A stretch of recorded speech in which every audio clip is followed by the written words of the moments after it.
بسم اللہ الرحمن الرحیم۔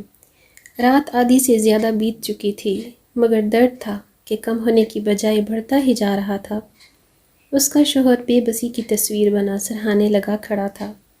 گھر میں پچھلے کئی دن سے فاقے تھے، ایسے میں وہ دائی کا انتظام کہاں سے کرتا؟ آخر قدرت کو ان کی بے بسی پر رحم آیا اور وہ رحمت بن کر فاقے زدہ آنگن میں اتری۔ 4 بہنوں میں وہ سب سے چھوٹی تھی، مگر باقی سب سے الگ طبیعت کی، روکھی سوکھی جو بھی مل جاتی تو سب سے آخر میں جو بچتا وہ کھاتی۔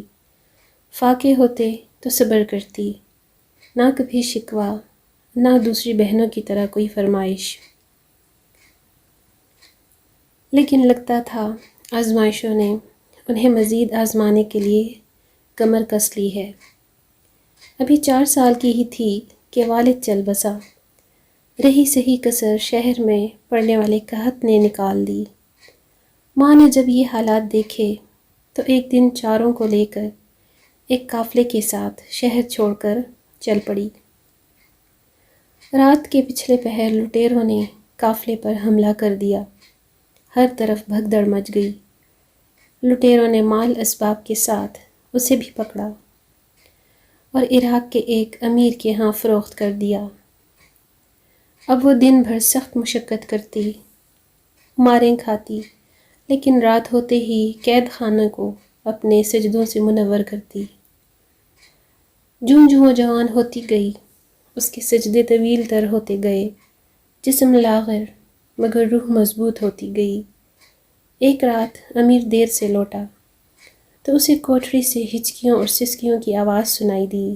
اس کے قدم خود بخود کوٹھری کی جانب بڑھے اور کوٹھری کے کواڑ سے کان لگا کر وہ سننے لگا۔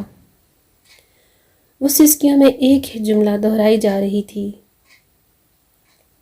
اے میرے معبود حقیقی، اگر میں غلام نہ ہوتی تو میرا ہر پل، ہر لمحہ تیرے لیے ہی تھا۔ میں شرمندہ ہوں کہ تیری نعمتوں کا شکر ادا نہ کر سکی۔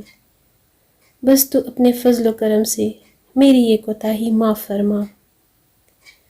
اپنی کنیز کا یہ حال دیکھ کر امیر سر تا پاؤں کانپ گیا۔ کنیز پر کیے ظلم و ستم کے باوجود اس کا یہ شوق اطاعت دیکھ کر اس کا مردہ ضمیر جاگ اٹھا۔ وہ کوٹھری میں داخل ہوتے ہی کنیز کے پاؤں پر گرا اور روتے ہوئے کہنے لگا، میری ساری امارت لے لو مگر خدا را مجھے معاف کر دو۔ کنیز بولی،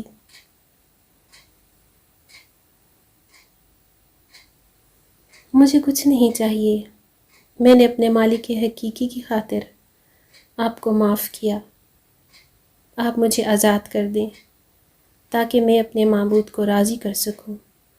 امیر نے بخوشی اسے آزاد کر دیا۔ آزادی سے تا دم مرگ اس نے مالک برحق کی یوں اطاعت کی کہ ہر شے بھول گئی۔ پھر وہ وقت بھی آیا کہ دنیا کی ہر آسائش اس کے در پر ہاتھ باندھے کھڑی رہتی، مگر وہ دیکھنا تک گوارا نہ کرتی۔ وقت کے قطب ابدال اور اولیاء اس کے در پر معرفت کی خیرات لینے آتے اور دامن بھر جاتے، اور دامن بھرتے بھی کیوں نہ آخر رابعہ بصری، حضرت رابعہ بصری نے سب کچھ تیاگ کر رب کو پایا تھا۔